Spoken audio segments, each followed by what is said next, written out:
Hello, real estate agents. Are you ready for the shiny new year? I don't know that we are.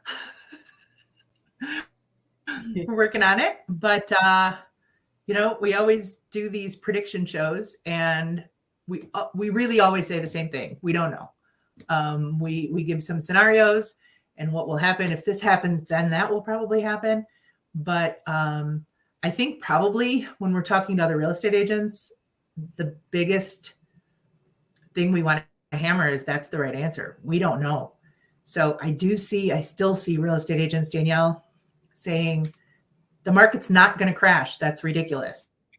Or the market is going to crash and you should wait for that. Interest rates are going to go up. Interest rates are going to go down. Yeah, I was kind of worried about my prediction because I felt like it was going to be a little too negative, because I really truly think that we're going to see a huge contradiction out there, and I think it's going to frustrate a lot of people. And that's my honest to God truth. I think that, and even we have to be, on our weekly things, even if things look good, I think we need to be a little reserved, because I think that, yes, typically when unemployment is down and GDP is up and this, that, and the other thing, says we have a strong economy. When we have people who have been frustrated for years because they feel like they can't move, they're not going to be happy. They're not, and prices keep going up, and interest rates, like we've said, even if they go down, is just going to introduce a deluge of additional demand. And I think the average person is going to be extremely frustrated, pretty much hate this market. And really, I think to an extent, get upset with professionals like us going, it's a great time. Let's do this. Things are great. Ugh, not for them. Right. And we can't be tone deaf, right? We have to listen to what people are saying. However, I think that what a lot of people are doing, because I hear it and I see it, most especially in people who are strangers, because I think that people who are our clients do listen to what we say, and they have, a pretty good idea of reality. But I see this over and over again in the Facebook groups, the moms groups, the community groups. We're not buying because of interest rates. We're waiting for interest rates to go down, or we're waiting for prices to go down. And so people get kind of stuck on, well, I read this headline and it said this, so my reaction is we can't afford it. If those are the people that we as real estate agents are getting to talk to, and we can have that conversation and say, what does that really mean? So you're in an nearly untenable situation in wherever you're living now, whatever that reason is. Why do you feel like you can't afford to make a move? Well, because if I was going to buy my house today, I wouldn't be able to afford it. Okay, but what if you could sell your house today at that unaffordable price? And then where could you go, or how could we transfer that to something different, something that would work better for you?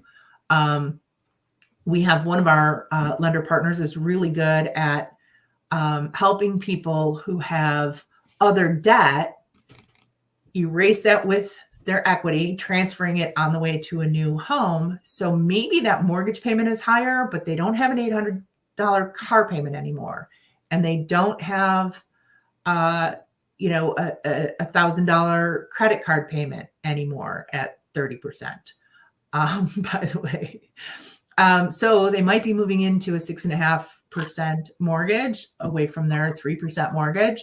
But if you look at the total monthly payment of their life, it might actually be more affordable than they think it is. Correct.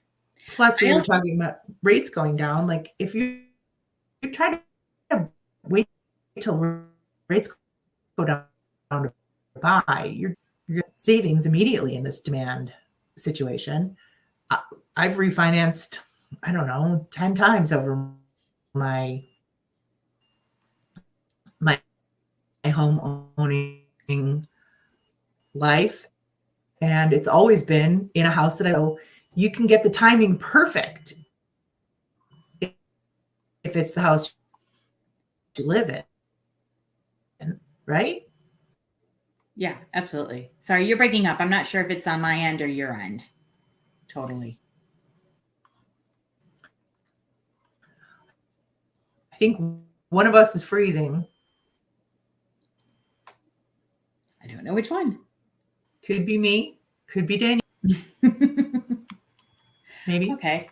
Well, one of the, Daniel, another thing we have to, identify, I think this year.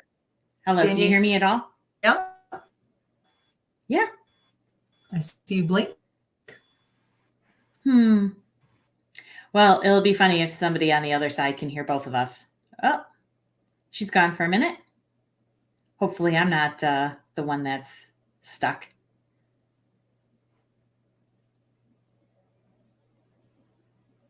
Well, anyway, my other concern with this market and being able to identify the right type of client, I think, is going to be Ruth's the queen of analogies, and maybe she's come up with this, and this is why it's plopping in my head so easily. But we really need to we need to be focusing on the people who need to work, who need to change, to move, who are, like she said, in an untenable situation. And those are going to be our clients because, there's a lot of things right now that are out of our control. And when she's talking about people waiting for interest rates to fall and things like that, those I think are kind of like the Amazon shoppers, right? Like those are the people who are going, I'm going to keep something in my shopping cart. If it gets cheaper, I'll pounce on it. You don't need it. You want it. It'd be nice. Your life can go on without it. We need the people who have to buy gas, who need, no matter if gas is $4.50 a gallon or $2.75 or $1.99, they have to keep getting to work. They have to go towards their goal, and they just have to continue to move forward and and recognize that no matter what.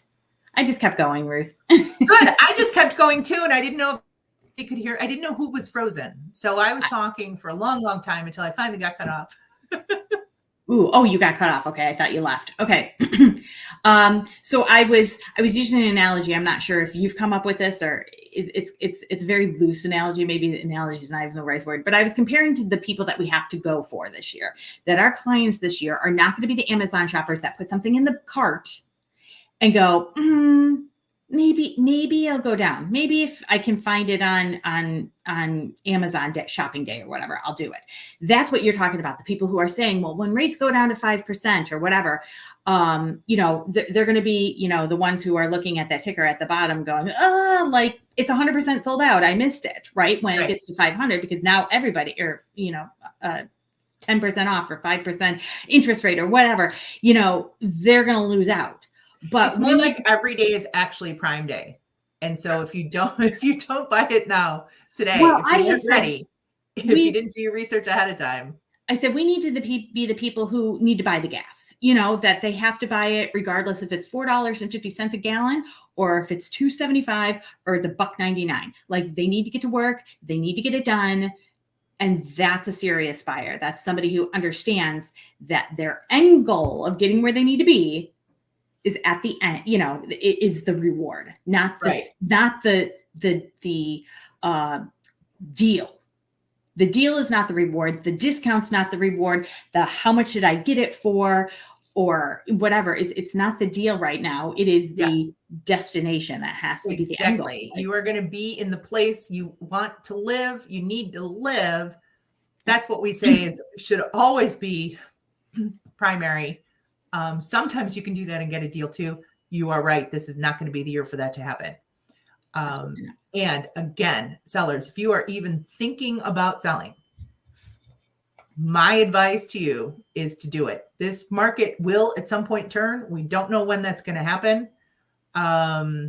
Certainly not something, again, that if you're that buyer who's like, well, I don't need to move, but maybe in the next 5 years, then, go ahead and wait. But we have had people waiting for 3 years who've watched that $75,000, $100,000 leak out of their bank account because they waited.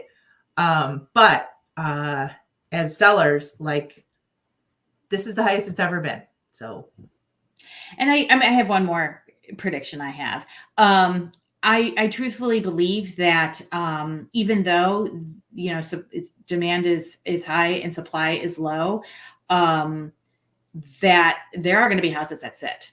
There always is, but I think we're going to see it decent. Like I think when our time on the market and our month supply switches, and it might go up because we're very, very tight. It's, I mean, under 1 month consistently is like, and there still are right now. There's houses that, you know, aren't selling immediately. But what I found, and agents out there, let us know if this is your experience too.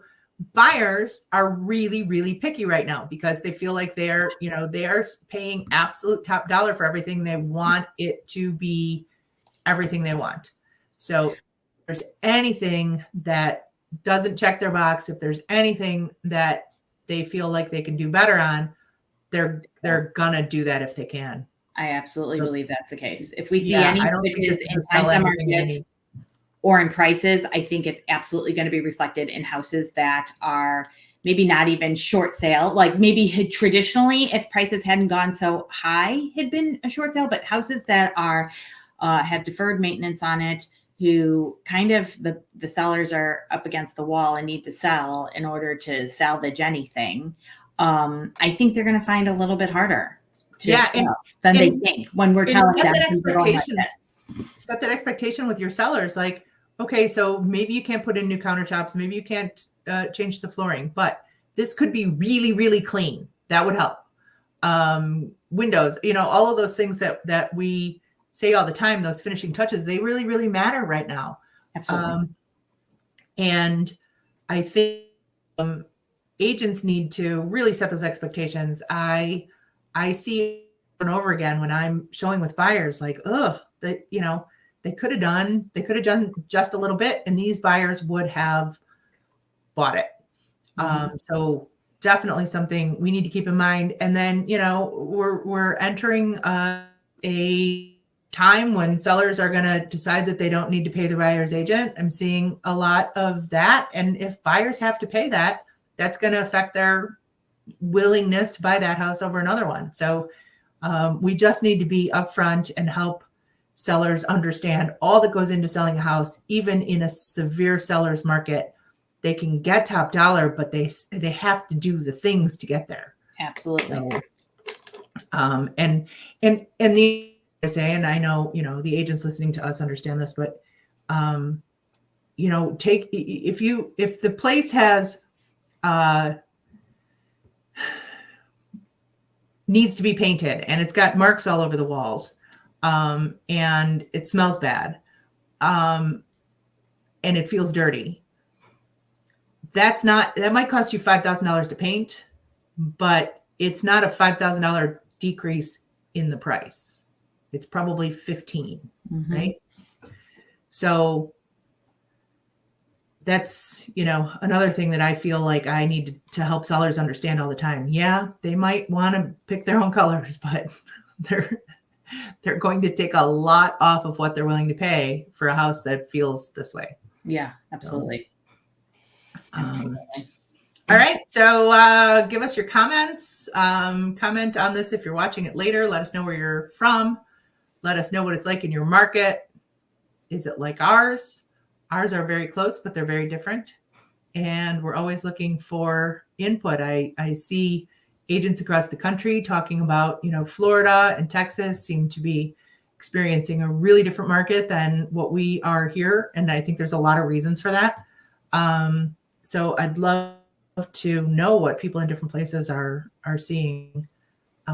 Even if you're around Chicagoland, are you know, in a different market than the two of us, and what do you see there? Absolutely. So thanks for tuning in. Talk to you later. All right. See you next week.